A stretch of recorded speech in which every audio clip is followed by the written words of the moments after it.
퇴직금이 이미 전액 인출되셨습니다. 그럴 리가 없습니다.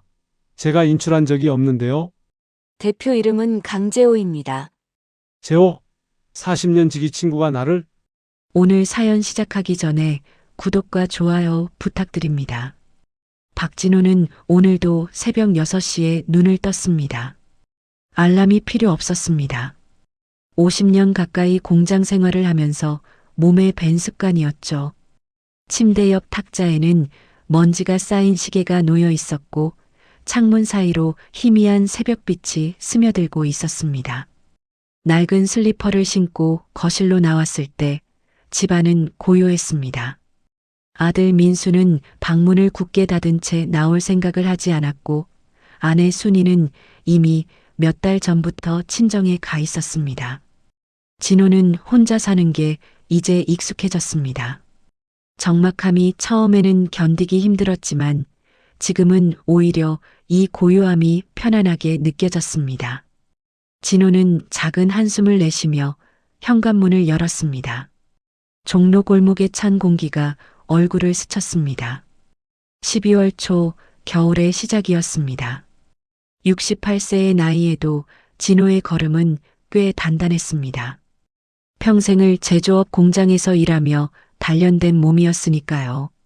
하지만 요즘은 무릎이 시큰거렸고 허리도 예전 같지 않았습니다. 골목을 지나 익숙한 노포 식당에 들어서자 주인 할머니가 반갑게 맞아주었습니다. 어서 오세요, 사장님. 오늘도 콩나물국이죠? 네, 오늘도 부탁합니다. 진호는 구석 자리에 앉았습니다. 이 자리는 진호의 단골 자리였습니다. 따끈한 콩나물국 한 그릇이 앞에 놓였습니다. 김이 모락모락 피어올랐습니다. 진호는 숟가락을 들고 천천히 국물을 떠먹으며 창밖을 바라보았습니다. 서울의 오래된 풍경이 그대로 펼쳐져 있었습니다. 낡은 간판들, 좁은 골목길, 이른 아침부터 분주히 움직이는 사람들. 진호는 이 도시에서 평생을 살았습니다. 22살에 시골에서 올라와 공장에 취직했습니다. 처음엔 막노동이었습니다. 하루 종일 철판을 나르고 용접 보조를 하고 온몸이 땀과 기름으로 범벅이 되었습니다. 하지만 진호는 포기하지 않았습니다.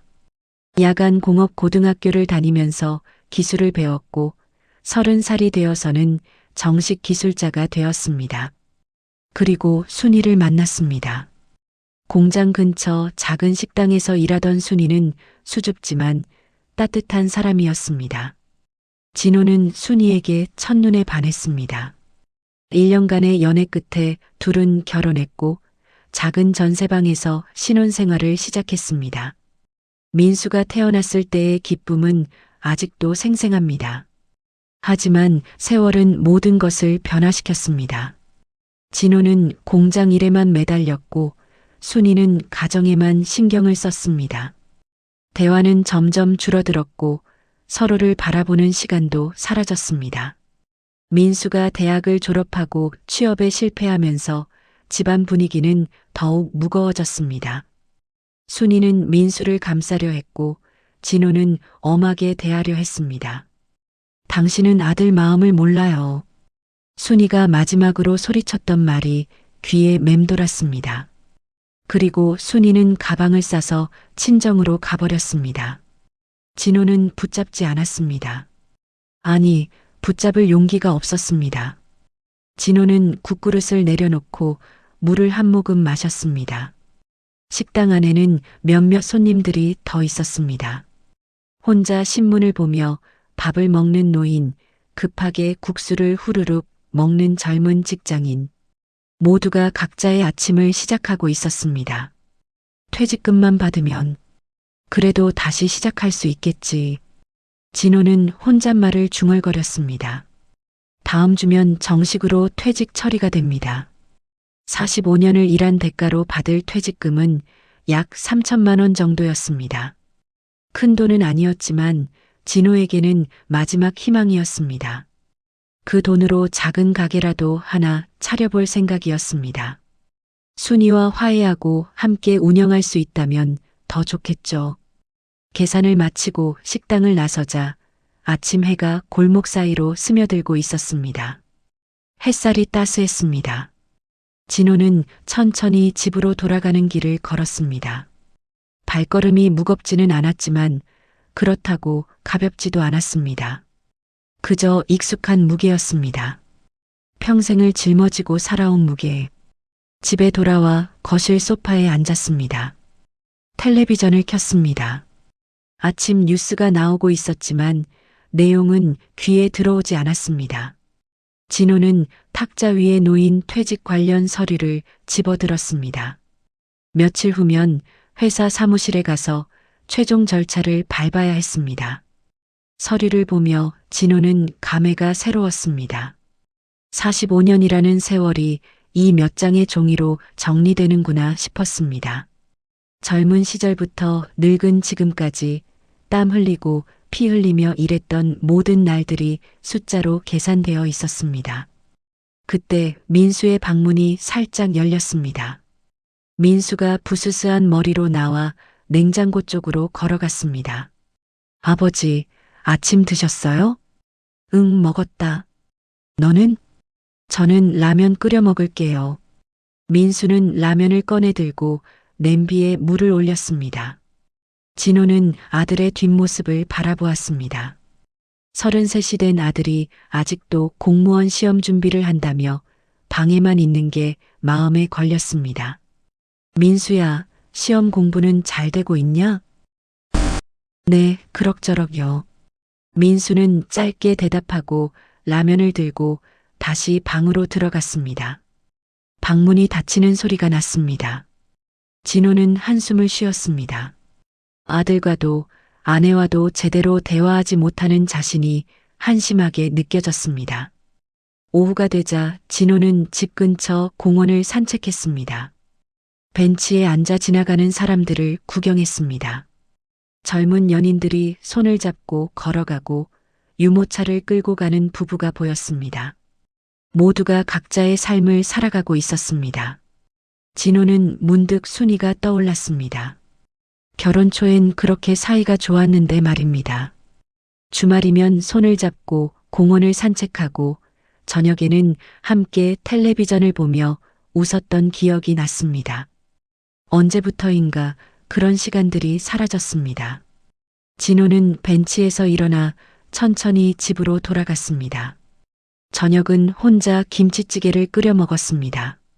냉장고에 있던 묵은 김치와 두부를 넣어 간단하게 만들었습니다. 밥을 먹으면서도 텔레비전만 멍하니 바라보았습니다.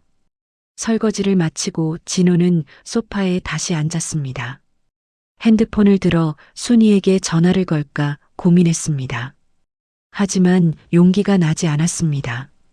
무슨 말을 해야 할지도 몰랐습니다. 결국 진호는 핸드폰을 내려놓았습니다. 밤이 되자 진호는 침대에 누워 천장을 바라보았습니다. 탁자 위에 놓인 퇴직 서류가 눈에 들어왔습니다. 다음 주 화요일 오전 10시 회사 사무실에서 최종 처리를 하기로 되어 있었습니다. 그 순간부터 진호의 새로운 삶이 시작될 겁니다. 퇴직금만 받으면 다시 시작할 수 있어. 순이한테도 연락해 봐야지. 이제 시간도 많아질 테니까. 진호는 스스로를 다독이며 눈을 감았습니다. 내일은 또 어떤 하루가 될까요? 그렇게 진호는 잠이 들었습니다. 하지만 진호는 몰랐습니다. 며칠 후 자신을 기다리고 있는 것이 희망이 아니라 절망이라는 사실을. 화요일 아침 진호는 평소보다 일찍 눈을 떴습니다. 오늘은 특별한 날이었습니다. 45년간 몸 바쳐 일한 대가를 받는 날이었으니까요. 진호는 정장을 꺼내 입었습니다. 오랜만에 입는 정장이라 어깨가 조금 답답했지만 오늘만큼은 격식을 갖춰야 할 것 같았습니다. 거울을 보며 넥타이를 매는데 손이 떨렸습니다. 긴장 때문인지 기대 때문인지 알 수 없었습니다. 진호는 심호흡을 하고 현관문을 나섰습니다. 회사 건물 앞에 도착했을 때는 오전 9시 50분이었습니다. 진호는 건물을 올려다보았습니다. 20층짜리 낡은 건물. 이곳에서 진호는 청춘을 바쳤습니다. 엘리베이터를 타고 12층으로 올라가 복도 끝 퇴직 처리 사무실 문을 열었습니다. 어서 오세요. 예약하신 분이시죠? 중년의 여직원이 고개를 들었습니다. 네, 박진호입니다. 10시에 예약했습니다. 진호는 대기 의자에 앉았습니다. 가슴이 두근거렸습니다. 곧 3천만 원이라는 돈을 받게 됩니다. 작은 가게를 차릴 수 있는 돈, 순이와 화해할 수 있는 기회, 민수에게도 조금 도움을 줄 수 있는 돈. 박진호님 들어오세요. 여직원이 불렀습니다. 진호는 안쪽 사무실로 들어갔습니다. 책상 앞에는 50대로 보이는 남자 담당자가 앉아 있었습니다. 담당자는 서류 뭉치를 뒤적이며 컴퓨터 화면을 들여다보았습니다. 그리고 이상한 표정을 지었습니다. 저기, 박진호님. 담당자의 목소리가 조심스러웠습니다. 진호는 불안한 예감이 들었습니다. 네, 무슨 문제라도 있습니까? 이게 어떻게 말씀드려야 할지. 담당자는 난감한 표정으로 화면을 돌려 진호에게 보여주었습니다. 퇴직금이 이미 전액 인출되셨습니다. 진호의 머릿속이 하얘졌습니다. 네, 무슨 말씀이십니까? 지난달 15일에 전액 인출 처리가 되었습니다. 그럴 리가 없습니다. 제가 인출한 적이 없는데요. 진호의 목소리가 커졌습니다.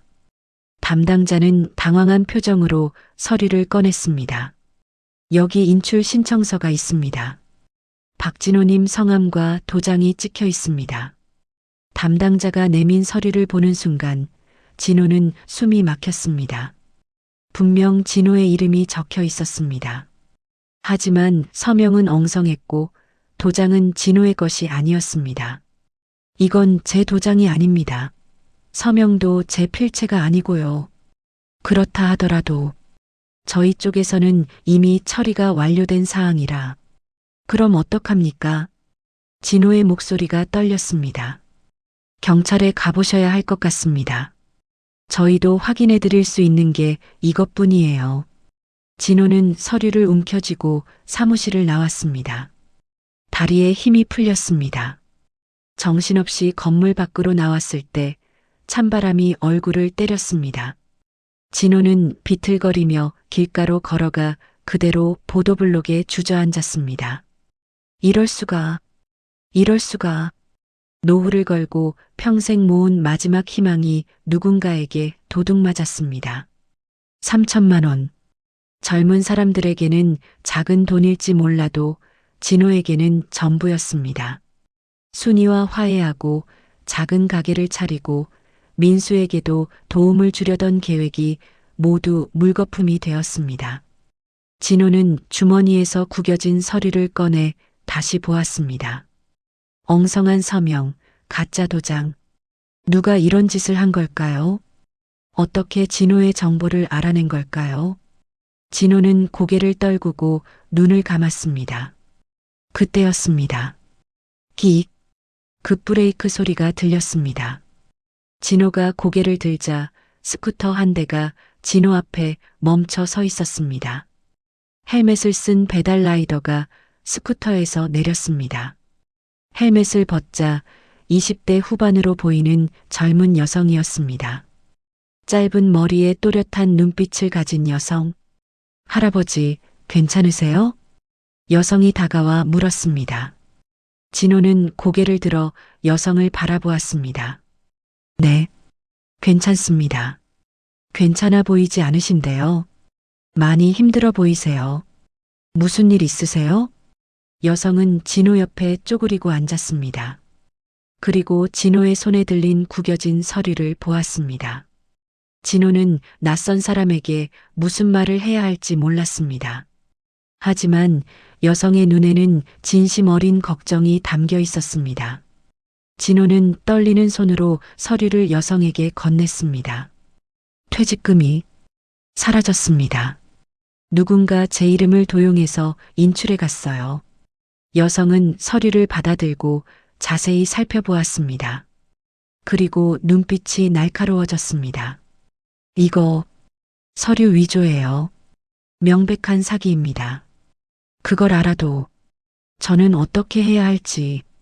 진호의 목소리가 떨렸습니다. 여성은 서류를 내려놓고 진호를 똑바로 바라보았습니다. 할아버지, 제 이름은 유나예요. 유나는 잠시 말을 멈췄다가 이어갔습니다. 예전에 제 아버지도 이런 사기로 퇴직금을 다 잃으셨어요. 그 충격으로 돌아가셨죠. 그래서 이런 일들을 그냥 넘길 수가 없어요. 유나의 목소리에는 분노와 슬픔이 섞여 있었습니다.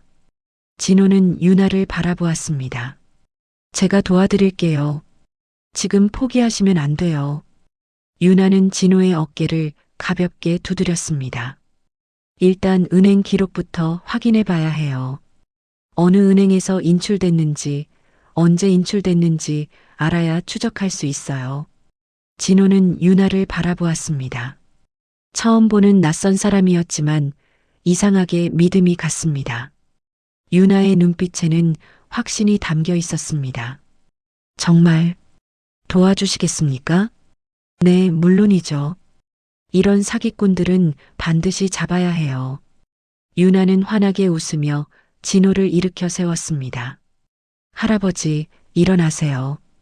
우리 지금 당장 은행 가봐야 해요. 시간이 지날수록 추적하기 어려워져요. 진호는 유나의 손을 잡고 일어섰습니다.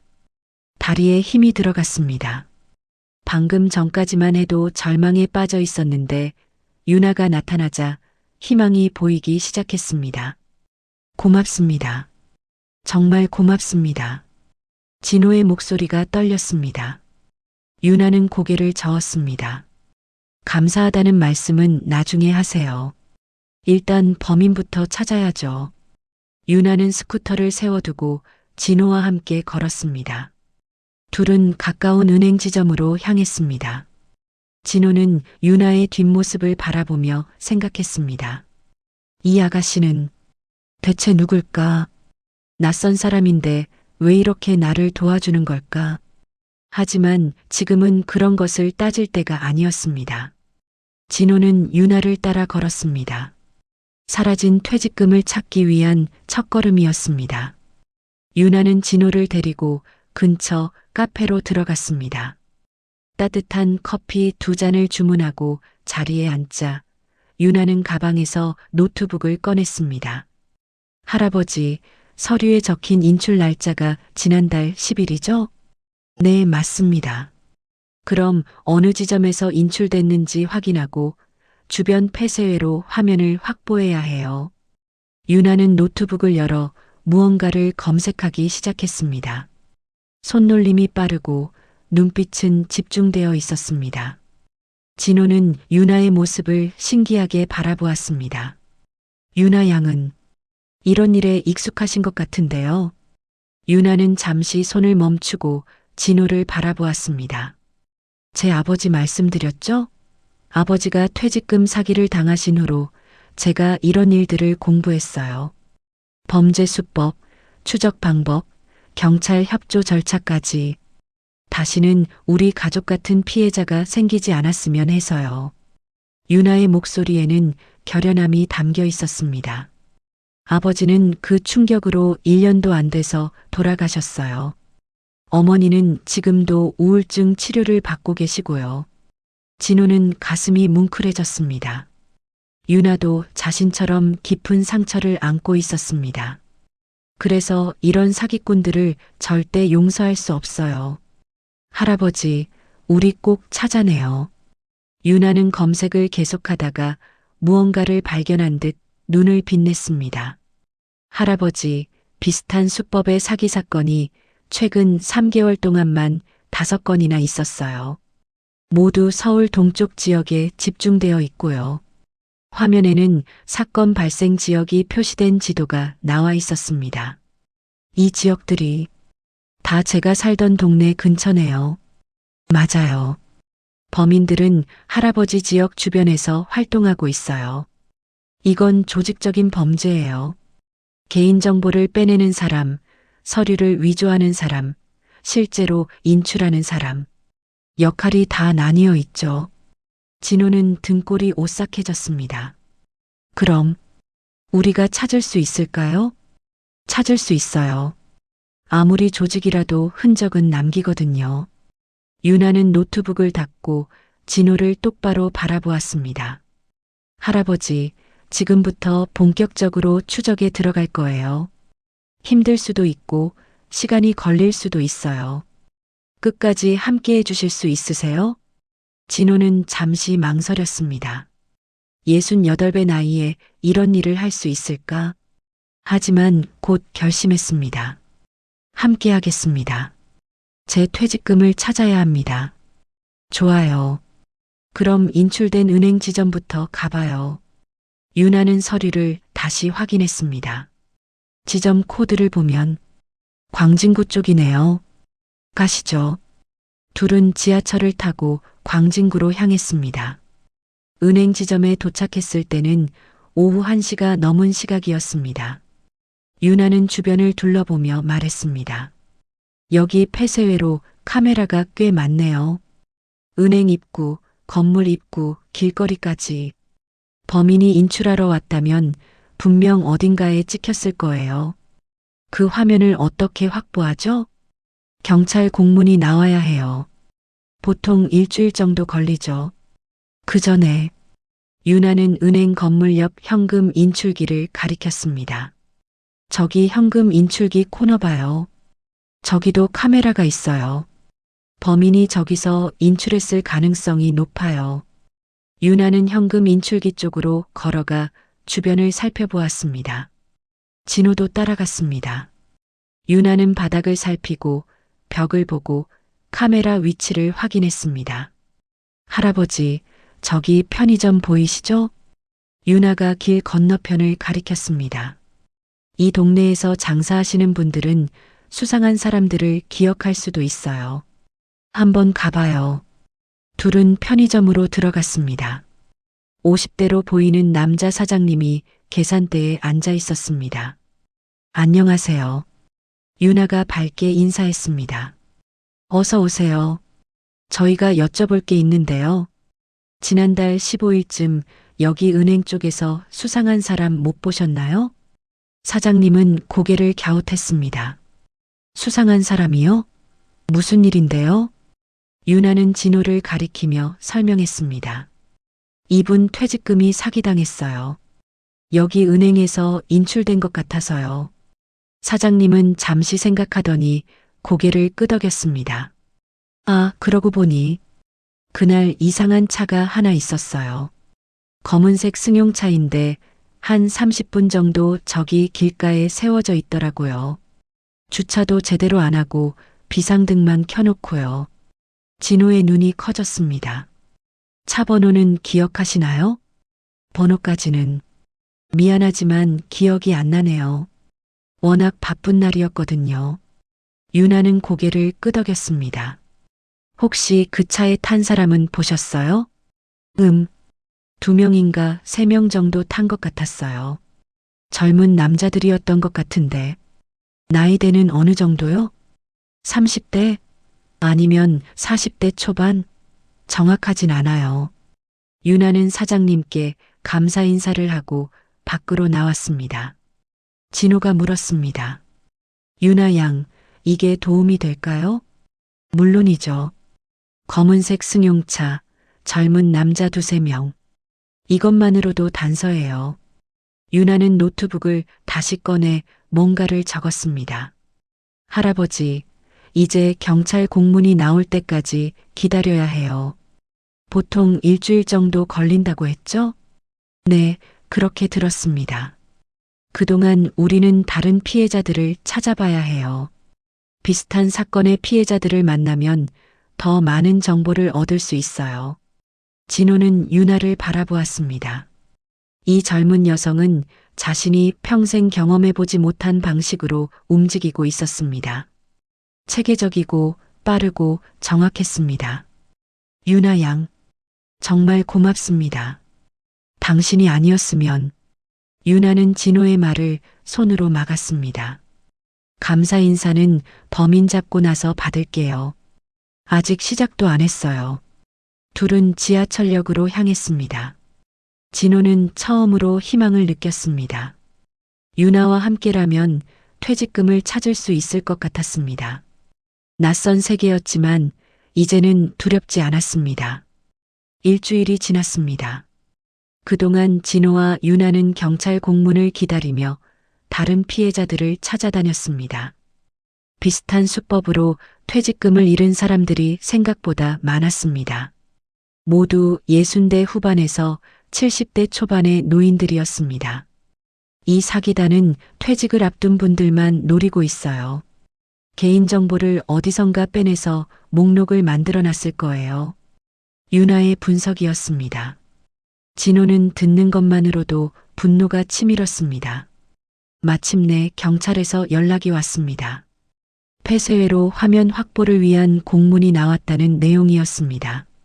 진호와 유나는 곧바로 경찰서로 향했습니다. 경찰관은 확보한 화면을 보여주었습니다. 지난달 15일 오후 2시경 한 남자가 은행 현금 인출기 앞에 서 있는 모습이 선명하게 찍혀 있었습니다. 40대 초반으로 보이는 남자. 검은색 모자를 눌러쓰고 마스크를 착용하고 있었지만 체격과 걸음걸이는 확인할 수 있었습니다. 이 사람이 할아버지 통장에서 돈을 인출한 겁니다. 경찰관이 설명했습니다. 진호는 화면을 뚫어지게 바라보았습니다. 저 자식이 내 평생을. 유나는 화면을 자세히 살펴보았습니다. 걸음걸이 좀 보세요. 왼쪽 다리를 약간 절고 있어요. 맞네요. 이건 좋은 단서입니다. 경찰관도 고개를 끄덕였습니다. 다음 화면으로 넘어가자 남자가 은행 밖으로 나와 검은색 승용차에 타는 모습이 나왔습니다. 편의점 사장님이 말했던 바로 그 차였습니다. 차량 번호가 보이네요. 이걸로 추적할 수 있겠습니다. 경찰관은 차량 번호를 입력했습니다. 잠시 후 화면에 정보가 떴습니다. 차량 소유주는 KJ 컨설팅으로 등록되어 있네요. 유나가 날카롭게 반응했습니다. KJ 컨설팅? 그게 뭐죠? 회사 정보를 확인해 보겠습니다. 경찰관이 검색을 했습니다. 화면에 회사 정보가 떴습니다. 3년 전에 설립된 금융 컨설팅 회사. 하지만 실제 영업 실적은 거의 없었습니다. 이거 전형적인 위장 회사네요. 사기단이 쓰는 수법입니다. 유나가 말했습니다. 그리고 대표자 이름을 확인하는 순간 진호의 얼굴이 새하얗게 변했습니다. 대표 이름 강재호. 재호? 진호의 입에서 떨리는 목소리가 나왔습니다. 유나가 놀라서 진호를 바라보았습니다. 할아버지, 아시는 분이에요? 진호는 대답하지 못했습니다. 강재호. 그 이름은 진호에게 너무나 익숙했습니다. 1980년대 공장 시절 험한 서울 생활 속에서 서로 의지하며 견뎠던 40년 지기 친구였습니다. 진호가 결혼할 때 축의금도 제일 많이 냈고 민수가 태어났을 때도 누구보다 먼저 달려온 사람이 재호였습니다. 함께 막걸리를 마시며 인생을 이야기하고 힘든 일이 있을 때마다 서로를 위로해 주던 사이였습니다. 하지만 외환위기 이후 재호는 사업에 실패했고 점점 연락이 뜸해졌습니다.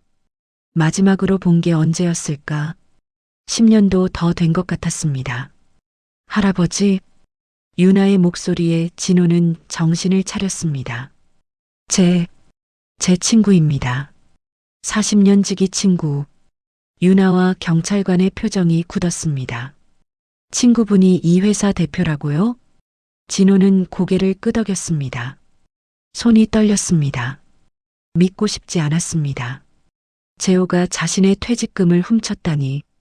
그때 문득 기억이 떠올랐습니다. 퇴직하기 한 달 전 재호에게서 문자가 왔었습니다.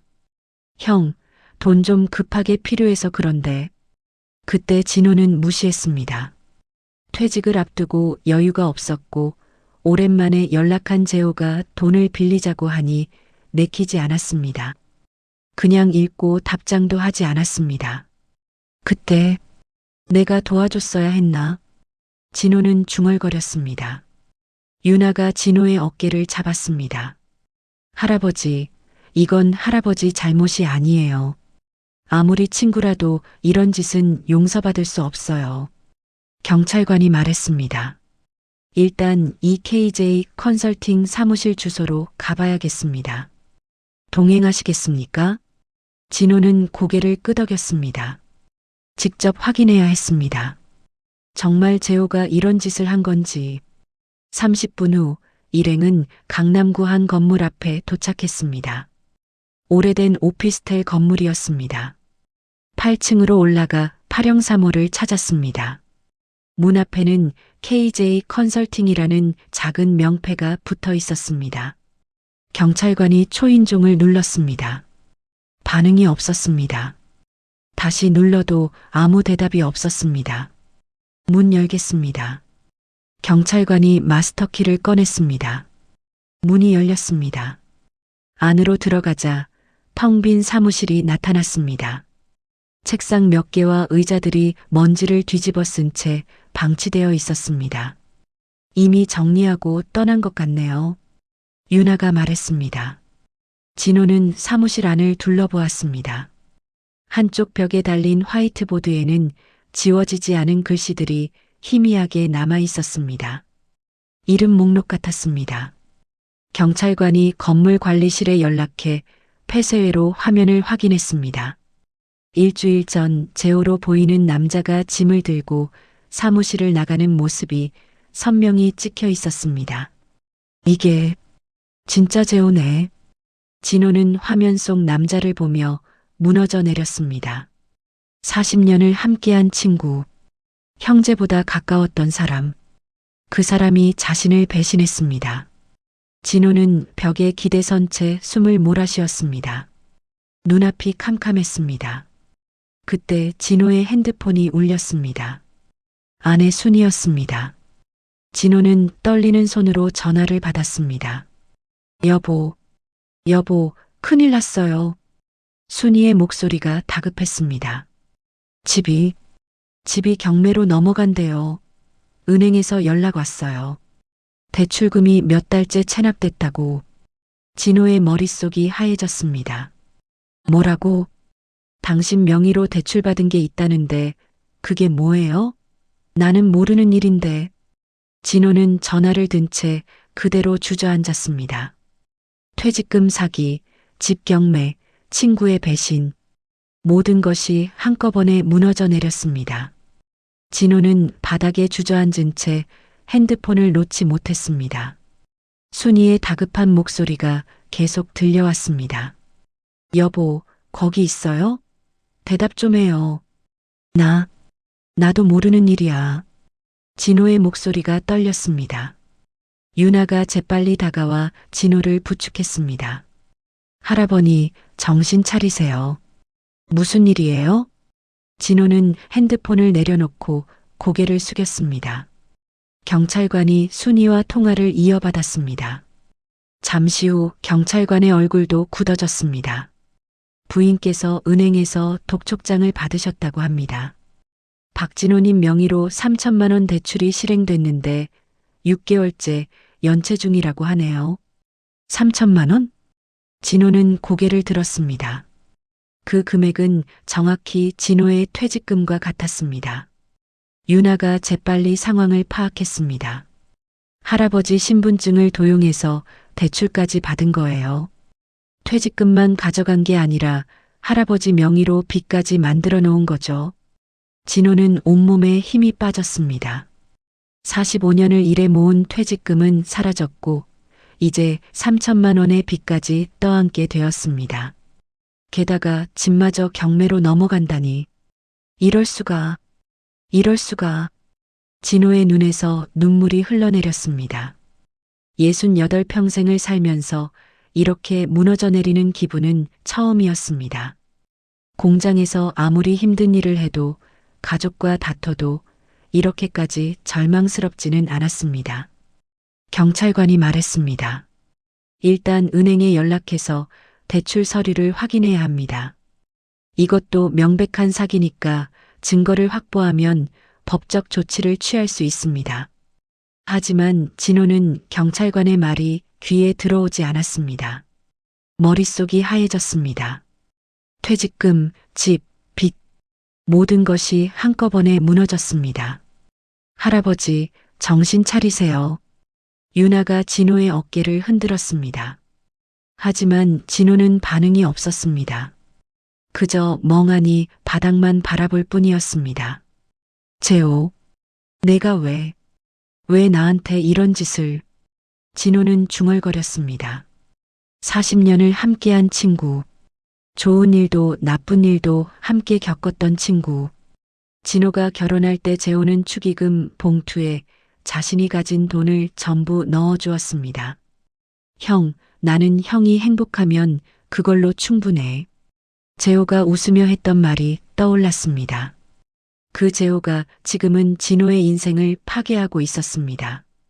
유나는 진호를 일으켜 세우려 했지만 쉽지 않았습니다. 진호는 완전히 무너진 상태였습니다. 할아버지, 아직 끝난 게 아니에요.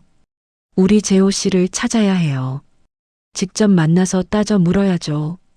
유나의 목소리에 간절함이 담겨 있었습니다. 하지만 진호는 고개를 저었습니다. 소용없어. 다 끝났어. 내 인생은 여기서 끝난 거야. 할아버지, 유나가 소리쳤습니다. 경찰관도 난처한 표정으로 지켜보고 있었습니다. 진호는 겨우 일어섰습니다. 다리에 힘이 없어 비틀거렸습니다. 유나가 부축했지만 진호는 손을 뿌리쳤습니다. 유나 양, 고마웠어요. 정말 고마웠는데 이제 그만둬요. 소용없어요. 무슨 말씀이세요? 나 같은 늙은이 도와봤자 이미 다 끝났어요. 퇴직금도 없고 집도 없고 빚만 남았어요. 이제 무슨 희망이 있겠어요. 진호의 목소리는 완전히 기력을 잃었습니다. 유나는 진호의 팔을 붙잡았습니다. 안 돼요. 지금 포기하시면 정말 끝나요. 우리 재호 씨를 찾아서 따져 물어야 해요. 왜 이런 짓을 했는지, 어떻게 된 건지 알아야죠. 하지만 진호는 고개만 저었습니다. 알아서 뭐해요? 이미 다 가져갔는데. 내 평생이 허무하게 무너졌는데. 진호는 유나의 손을 풀고 비틀거리며 건물 밖으로 나갔습니다. 유나가 뒤따라갔지만 진호는 돌아보지 않았습니다. 거리로 나온 진호는 그대로 길가에 주저앉았습니다. 지나가는 사람들이 흘끗 보았지만 아무도 다가오지 않았습니다. 진호는 얼굴을 감싸쥐고 울었습니다. 소리 없이 조용히. 유나는 진호 옆에 앉았습니다. 아무 말도 하지 않았습니다. 그저 옆에 있어 주었습니다. 한참이 지나고 나서 진호가 입을 열었습니다. 유나 양, 나는 평생을 성실하게 살았어요. 남의 친적도 없고 거짓말한 적도 없어요. 그저 가족 먹여 살리려고 열심히 일했을 뿐이에요. 진호의 목소리가 떨렸습니다. 그런데 왜 내게 이런 일이 생기는 걸까요? 내가 무슨 잘못을 한 걸까요? 유나는 진호의 손을 잡았습니다. 할아버지 잘못이 아니에요. 세상이 잘못된 거예요. 나쁜 사람들이 있는 거죠. 그래도 재호는 내 친구였어요. 40년을 함께한 친구였다고요. 그 친구가 날 배신했어요. 그게 제일 아파요. 진호는 고개를 숙였습니다. 유나도 말문이 막혔습니다. 친구의 배신. 그것은 돈보다 더 큰 상처였습니다. 재호가 내게 도움을 청했을 때 내가 외면했어요. 한 달 전에 문자를 보냈는데 나는 무시했어요. 그것 때문에 재호가 이런 짓을 한 걸까요? 할아버지, 그건 유나가 말하려 했지만 진호는 계속했습니다. 내가 그때 도와줬더라면 재호가 이렇게까지 하지 않았을까요? 결국 내 잘못인 건가? 진호는 자책했습니다. 유나는 진호를 똑바로 바라보았습니다. 할아버지, 친구가 힘들다고 범죄를 저질러도 된다는 건 아니에요. 재호 씨가 선택한 거예요. 할아버지 책임이 아니에요. 하지만 진호는 듣지 않았습니다. 그는 완전히 무너져 있었습니다. 경찰관이 다가왔습니다. 박진호님, 일단 집으로 가서 쉬시는 게 좋겠습니다. 내일 다시 연락드리겠습니다. 진호는 고개를 끄덕이고 천천히 일어섰습니다. 유나가 부축했습니다. 둘은 천천히 지하철역으로 걸어갔습니다. 지하철 안에서 진호는 창밖만 바라보았습니다. 어둠 속을 달리는 지하철. 진호의 마음도 어둠 속에 빠져 있었습니다. 할아버지, 유나가 조심스럽게 불렀습니다. 아직 포기하지 마세요. 제발. 진호는 대답하지 않았습니다. 그저 눈을 감았을 뿐이었습니다. 사흘이 지났습니다. 진호는 집에서 나오지 않았습니다. 아들 민수도 유나도 연락했지만 진호는 전화를 받지 않았습니다. 그저 방 안에 누워 천장만 바라보았습니다. 순이가 친정에서 집으로 돌아왔습니다. 경매 통지서를 받고 달려온 것이었습니다. 순이는 방문을 열고 진호를 바라보았습니다. 여보. 진호는 고개를 돌렸습니다. 순이의 눈에는 눈물이 고여 있었습니다. 우리 어떻게 되는 거예요? 미안해. 내가 잘못했어. 진호의 목소리가 떨렸습니다. 순이는 진호 옆에 앉았습니다. 당신 잘못이 아니에요. 사기당한 거잖아요. 그래도 내가 더 조심했어야 했어. 재호가 날 배신할 줄은. 순이는 재호라는 이름을 듣고 놀랐습니다. 재호 씨가요?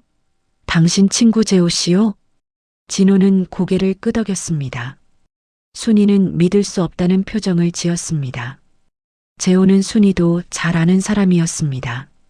결혼식 때 축의금도 많이 냈고 민수가 어렸을 때 선물도 자주 사주던 사람이었습니다. 그날 저녁 진호의 핸드폰이 울렸습니다. 유나였습니다. 진호는 받지 않으려 했지만 순이가 대신 받았습니다. 여보세요? 아, 안녕하세요. 저 유나예요. 할아버지 계신가요? 네, 있는데. 지금 상태가 안 좋으세요. 그럴 줄 알았어요. 그런데 재호 씨를 찾았어요. 순이의 눈이 커졌습니다. 뭐라고요? 재호 씨 위치를 찾았어요. 지금 당장 만나러 가야 해요. 할아버지께 전화 좀 바꿔주세요. 순이는 진호에게 핸드폰을 건넸습니다. 여보, 유나 양이에요. 재호 씨를 찾았대요. 진호는 핸드폰을 받았습니다. 유나 양. 할아버지, 재호 씨가 신림동 고시원에 있어요. 제가 사기 피해자 모임 사람들한테 수소문했더니 정보를 얻었어요. 지금 가야 해요. 늦으면 또 도망칠지 몰라요. 진호는 잠시 망설였습니다. 재호를 만나고 싶은 마음과 만나고 싶지 않은 마음이 교차했습니다. 할아버지, 제발이요. 이대로 끝낼 순 없어요. 직접 만나서 진실을 들어야 해요. 유나의 간절한 목소리에 진호는 마음을 먹었습니다. 알겠습니다. 지금 나가겠습니다. 1시간 후 진호와 유나는 신림동 낡은 고시원 앞에 서 있었습니다. 3층 205호. 유나가 확인한 재호의 방이었습니다. 진호는 떨리는 손으로 문을 두드렸습니다. 재호야. 나다. 진호다. 안에서 인기척이 들렸습니다. 잠시 후 문이 조금 열렸습니다. 재호가 문틈으로 얼굴을 내밀었습니다. 40년 전 젊은 모습은 온데간데없고 야윈 얼굴에 수염이 덥수룩한 노인이 서 있었습니다. 형? 재호의 목소리가 떨렸습니다. 진호는 재호를 똑바로 바라보았습니다. 문 열어. 우리 얘기 좀 해야겠다. 재호는 망설이다가 천천히 문을 열었습니다. 비좁은 고시원 방. 침대 하나와 작은 책상이 전부였습니다. 진호와 유나가 들어가자 방은 더욱 좁아졌습니다. 진호는 분노로 떨며 소리쳤습니다. 왜 그랬어? 왜 내 퇴직금을? 재호는 고개를 들지 못한 채 바닥만 바라보았습니다. 형, 미안해. 정말 미안해. 미안하다고? 40년을 함께한 친구가 날 배신하고 미안하다고? 진호의 목소리가 터져 나왔습니다. 재호는 고개를 숙인 채 중얼거렸습니다. 형, 내가 가져간 게 아니야. 뭐라고? 나 협박받고 있었어. 빚 때문에. 재호는 떨리는 목소리로 말을 이었습니다. 3년 전에 사업하다가 실패했어. 빚이 1,000만 원 넘게 생겼고, 아내는 나를 떠나고 딸도 연락을 끊었어. 사채업자들한테 쫓기면서 살았지. 재호의 눈에서 눈물이 흘러내렸습니다. 그러다가 그 사람들을 만났어. 빚을 없애주겠다고 했어. 대신 조건이 있었지. 아는 사람들 명단을 넘기고 서류에 도장만 찍으라고. 진호는 숨이 헉 막혔습니다. 무슨 소리를 하는 거냐? 나한테도 선택권이 없었어. 형 이름을 알아낸 놈들이 서류를 들고 와서 내게 도장만 찍으라고 했어. 안 찍으면 죽인다고 협박했어. 재호는 고개를 감싸쥐었습니다. 형 것만 아니야. 다른 사람들 것도. 나는 그냥 도구였어. KJ 컨설팅도 걔네들이 내 이름으로 만든 거야. 나는 그저 이용당한 거야. 유나가 날카롭게 물었습니다. 그럼 실제로 돈을 가져간 사람은 누구예요? 박두식이라는 놈이야. 걔가 조직의 중간책이야. 나는 걸 서류 작업만 했을 뿐이야. 재호는 떨리는 손으로 서랍에서 수첩을 꺼냈습니다. 여기 내가 기록해놨어. 박두식 연락처, 만났던 장소, 계좌번호. 전부 다. 유나는 수첩을 받아들고 내용을 확인했습니다. 진호는 재호를 바라보았습니다. 그래도 너는 내 친구였잖아. 어떻게 내 이름을 넘길 수가 있어? 재호는 울먹이며 대답했습니다. 미안해. 정말 미안해. 나도 살고 싶었어. 겁났어. 죽고 싶지 않았어. 진호는 주먹을 쥐었습니다. 재호를 때리고 싶었습니다. 하지만 주먹을 들 수가 없었습니다. 재호의 눈에는 두려움과 후회가 가득했습니다. 저놈이 나쁜 놈인 건 맞아. 하지만 진호는 눈을 감았습니다. 재호도 피해자였습니다. 협박에 못 이겨 이용당한 것이었습니다. 유나가 재호에게 물었습니다. 지금이라도 도울 의지 있어요? 같이 진실을 밝히고 피해자들 도울 용기 있어요? 재호는 유나를 바라보았습니다. 그리고 고개를 끄덕였습니다. 있어. 형한테만큼은 죗값 치르고 싶어. 박두식 잡는 거 도와줄게. 내가 아는 거 전부 다 말할게. 진호는 재호의 눈을 보았습니다. 그 안에는 타락과 후회, 그리고 미약한 양심이 뒤섞여 있었습니다. 넌 정말 나쁜 놈이야. 진호의 목소리가 떨렸습니다. 하지만 나와 같은 시대를 살았던 친구였지. 힘들었구나. 재호는 바닥에 주저앉아 울었습니다. 진호도 눈물을 흘렸습니다. 40년 우정이 이렇게 끝나는 게 비참했습니다. 유나는 두 사람을 바라보며 조용히 말했습니다. 이제 진짜 범인을 잡으러 가야 해요. 다음 날 아침 진호와 유나 그리고 재호는 경찰서에 모였습니다. 재호가 가져온 수첩에는 박두식의 동선과 연락처, 자주 가는 장소들이 상세히 적혀 있었습니다. 담당 형사가 수첩을 보며 고개를 끄덕였습니다. 이 정도면 충분합니다. 박두식을 체포할 수 있겠어요? 강재호 씨가 증인으로 협조해 주신다면 조직 전체를 무너뜨릴 수 있습니다. 재호는 고개를 숙였습니다. 제가 할 수 있는 건 다 하겠습니다. 제 죗값이라도 치르고 싶습니다. 형사는 수첩에 적힌 주소를 확인했습니다. 박두식이 자주 간다는 강남구 카페.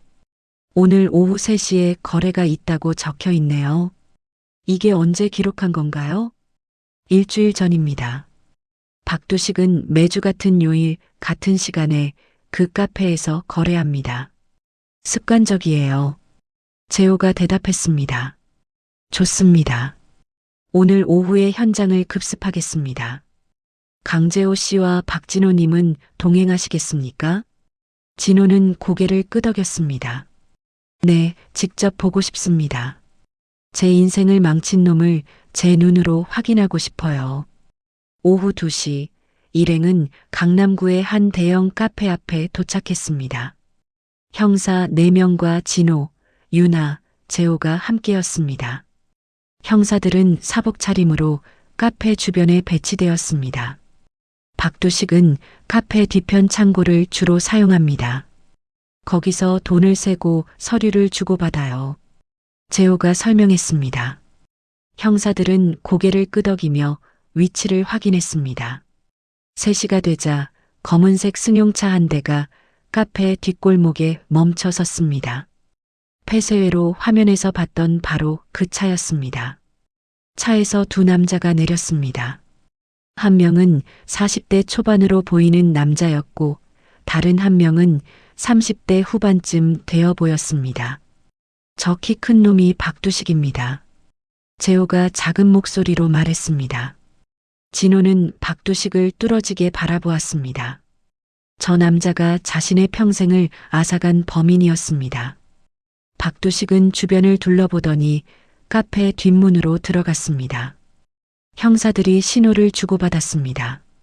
잠시 후 형사들이 조용히 뒷문으로 접근했습니다.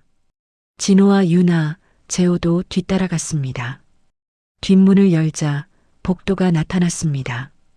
복도 끝 창고로 향하는 문이 살짝 열려 있었습니다.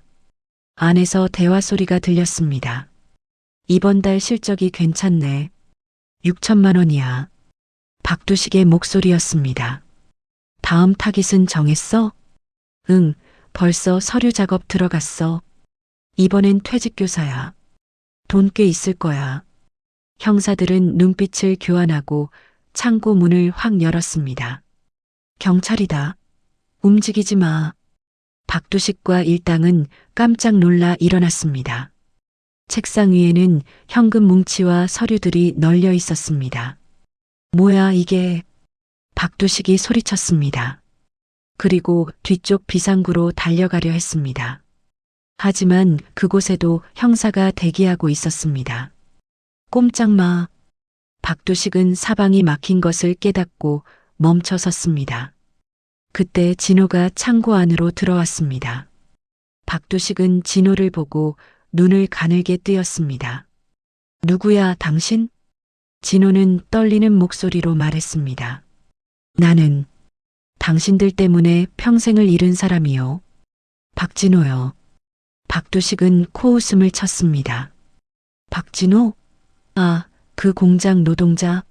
퇴직금 3천만 원짜리. 박두식의 말에 진호는 분노로 치를 떨었습니다. 너희 같은 놈들 때문에 수많은 사람들이 평생을 잃고 산다. 노후를 빼앗기고 가족이 무너지고 삶이 파괴된다고. 그게 나랑 무슨 상관이야? 세상은 원래 양육강식이야. 당한 놈이 멍청한 거지. 박두식은 비웃었습니다.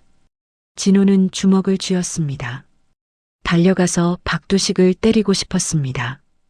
그때 재호가 앞으로 나섰습니다.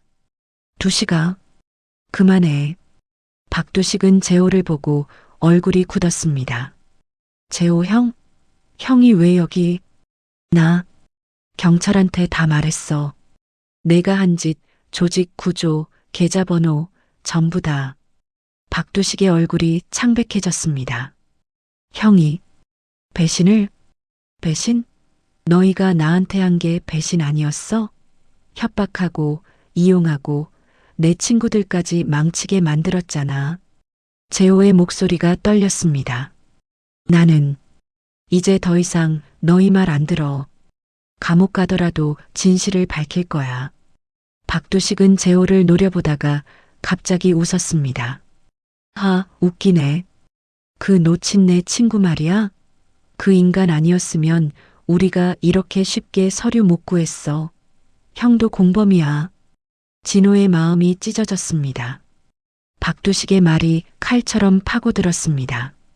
재호는 고개를 숙였습니다. 형사가 박두식에게 수갑을 채웠습니다. 박두식, 사기와 공문서 위조, 개인정보 유출 혐의로 체포한다. 박두식은 끌려가면서도 소리쳤습니다. 증거가 뭐가 있어? 나 변호사 부를 거야. 증거는 충분합니다. 강재호 씨의 증언과 여기 있는 서류들, 그리고 현금. 이것만으로도 충분해요. 형사가 냉정하게 말했습니다. 박두식과 일당들이 연행되었습니다. 진호는 그 모습을 지켜보며 무릎이 풀렸습니다. 유나가 진호를 부축했습니다. 할아버지, 해냈어요. 범인을 잡았어요. 진호는 눈물을 흘렸습니다. 분노와 슬픔, 그리고 안도감이 뒤섞인 눈물이었습니다. 재호가 진호에게 다가왔습니다. 형, 나도 처벌받을 거야. 당연한 일이야. 하지만 마지막으로 한마디만 할게. 재호는 진호의 손을 잡았습니다. 미안해. 정말 미안해. 용서는 못 받을 거 알아. 그래도 마지막으로 형 도울 수 있어서 다행이야. 진호는 재호의 손을 꽉 쥐었습니다. 너 나쁜 놈이야. 정말 나쁜 놈이야. 진호의 목소리가 떨렸습니다. 하지만 그래도 고마워. 마지막에 용기 내줘서.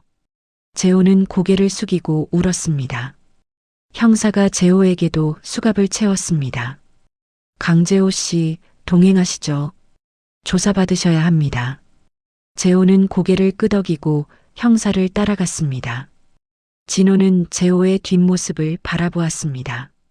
40년 우정이 이렇게 끝나는 것이 슬펐습니다. 유나가 진호의 어깨를 두드렸습니다. 할아버지, 이제 끝났어요. 우리 이겼어요. 진호는 고개를 끄덕였습니다. 긴 싸움이 끝났습니다. 한 달이 흘렀습니다. 재호의 협조 덕분에 사기단은 대부분 체포되었고 피해자들에 대한 보상 절차가 시작되었습니다. 진호의 퇴직금도 절반 정도 회수되었습니다. 대출 사기건도 무효 처리되어 집 경매는 중단되었습니다. 완벽한 해결은 아니었지만 그래도 진호에게는 다시 시작할 수 있는 기회가 생겼습니다. 어느 화요일 아침 진호는 오랜만에 종로 골목을 걸었습니다. 익숙한 풍경이 눈에 들어왔습니다. 낡은 간판들, 좁은 골목길, 바쁘게 움직이는 사람들. 모든 것이 예전과 같았지만 진호의 마음은 달라져 있었습니다. 노포 식당에 들어서자 주인 할머니가 반갑게 맞아주었습니다. 어머, 사장님, 오랜만이에요. 어디 아프셨어요? 아니에요. 그냥 좀 바쁜 일이 있었어요. 진호는 구석 자리에 앉았습니다. 따끈한 콩나물국 한 그릇이 앞에 놓였습니다. 김이 모락모락 피어올랐습니다.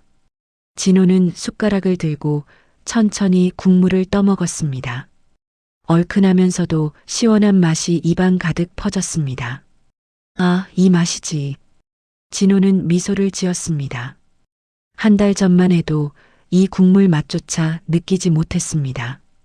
절망에 빠져 있었으니까요.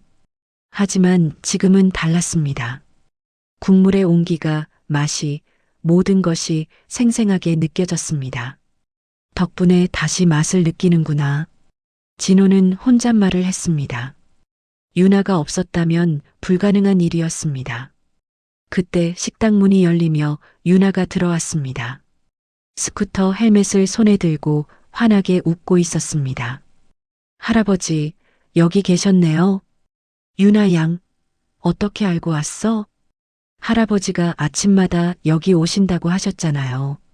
한번 와보고 싶었어요. 유나는 진호 앞에 앉았습니다. 주인 할머니가 유나에게도 콩나물국을 내왔습니다. 오늘도 국물이 맛있네요. 유나가 국을 한 숟가락 떠먹으며 말했습니다. 진호는 유나를 바라보며 말했습니다. 유나 양, 정말 고마워요. 당신이 아니었으면 나는 아무것도 못했을 거예요. 할아버지, 그런 말씀 또 하시면 섭섭해요. 우리 이미 친구잖아요. 유나는 장난스럽게 웃었습니다. 진호도 따라 웃었습니다. 그래요. 이제 우리 친구지. 둘은 조용히 국을 먹었습니다. 평범한 아침이었지만 이상하게 마음이 따뜻했습니다. 할아버지, 어제 경찰서에서 연락 왔어요. 박두식 재판 날짜가 정해졌대요. 그래요? 언제래요? 다음 달 15일이요. 할아버지도 증인으로 출석하셔야 해요. 진호는 고개를 끄덕였습니다. 알겠어요. 꼭 가야죠. 다른 피해자들을 위해서라도. 재호 씨도 증인으로 나온대요. 검찰이 재호 씨 형량을 줄여주기로 했대요. 협조를 많이 해서요. 진호는 잠시 말이 없었습니다. 재호 이야기를 들으면 마음이 복잡했습니다. 배신감과 연민이 뒤섞여 있었습니다. 재호는 어떻게 지내나요? 구치소에 있어요. 제가 한번 면회 갔었는데 많이 후회하고 있더라고요. 진호는 창밖을 바라보았습니다. 나도 언젠가는 재호를 만나러 가야겠어요. 할 말이 있어요. 무슨 말씀이요? 용서는 못하겠지만 그래도 40년이 헛된 건 아니었다고. 마지막에 용기 낸 건 잊지 않겠다고. 그런 말. 유나는 진호의 말에 미소를 지었습니다. 할아버지는 정말 따뜻한 분이세요. 둘은 국을 다 먹고 식당을 나섰습니다. 햇살이 따스했습니다. 진호는 유나와 함께 골목을 걸었습니다. 유나 양은 앞으로 뭐 할 거예요? 저요? 계속 배달일하면서 사기 피해자들 돕는 일도 계속하려고요. 제 아버지 같은 분들이 더 이상 생기지 않았으면 해서요. 훌륭한 일이에요. 나도 도울 수 있으면 돕고 싶어요. 정말요? 그럼 할아버지도 우리 모임에 나오세요. 피해자 모임인데 서로 정보 공유하고 위로하는 자리예요. 그럴게요. 내 경험이 다른 사람들한테 도움이 된다면 기꺼이 하겠어요. 둘은 공원 벤치에 앉았습니다. 아이들이 뛰어놀고 노인들이 산책하고 개들이 짖어대는 평범한 풍경이 펼쳐져 있었습니다. 유나 양, 사실 한 가지 궁금한 게 있었어요. 뭔데요? 왜 나를 도와준 거예요? 처음 본 낯선 노인인데. 유나는 잠시 생각하다가 대답했습니다. 제 아버지 생각이 났어요. 아버지가 사기당했을 때 아무도 도와주지 않았거든요. 경찰도 이웃도 친구들도 모두 외면했어요. 아버지는 혼자 싸우다 지쳐서 돌아가셨어요. 유나의 목소리가 떨렸습니다. 그래서 결심했어요. 내가 만난 사람만큼은 꼭 도와주자고. 혼자 싸우게 내버려 두지 말자고. 진호는 유나의 손을 잡았습니다. 고마워요. 정말 고마워요. 유나는 눈물을 닦으며 웃었습니다. 저도 고마워요. 할아버지 덕분에 제 상처도 조금 아물었어요. 아버지를 못 구했지만 할아버지는 구했잖아요. 둘은 서로를 바라보며 미소 지었습니다. 말이 필요 없었습니다. 서로의 마음을 이미 알고 있었으니까요. 우리 둘 다 이제 서로 덜 외롭네요. 유나가 말했습니다. 진호는 고개를 끄덕였습니다. 그래요. 덕분에 나는 다시 살아갈 힘을 얻었어요. 진호는 하늘을 올려다보았습니다. 푸른 하늘에 구름이 천천히 흘러가고 있었습니다. 한 달 전만 해도 모든 게 어둡게만 보였는데 지금은 세상이 다르게 보였습니다. 인생은 참 이상해요. 가장 절망스러운 순간에 가장 예상치 못한 사람이 손을 내밀어 주더군요. 진호가 말했습니다. 유나는 고개를 끄덕였습니다. 맞아요. 그게 인생이죠. 혼자는 아니라는 걸 깨닫는 순간 모든 게 달라지잖아요. 진호는 벤치에서 일어났습니다. 이제 집에 가봐야겠어요. 순이하고도 얘기해야 하고 민수하고도 제대로 대화해봐야죠. 좋은 생각이에요. 가족이 제일 중요하니까요. 유나도 일어났습니다. 둘은 공원을 나와 거리를 걸었습니다. 진호는 서울의 오래된 풍경을 바라보았습니다. 그의 삶은 완전하지 않았습니다. 여전히 어려움이 많았고 상처도 남아 있었습니다. 하지만 분명히 어제보다 따뜻해져 있었습니다. 유나라는 친구를 만났고 다시 시작할 용기를 얻었으니까요. 진호는 조용히 말했습니다. 그래, 이제부터 다시 시작이지. 유나가 환하게 웃으며 대답했습니다. 네, 할아버지. 우리 함께 새로 시작해요. 둘은 따뜻한 햇살 아래 걸어갔습니다. 새로운 시작을 향해. 오늘 사연 어떠셨나요? 오늘 사연 들어주셔서 감사합니다. 구독과 좋아요 부탁드리며 다음에 더 좋은 사연으로 찾아뵙겠습니다. 지금까지 실버사연극장이었습니다.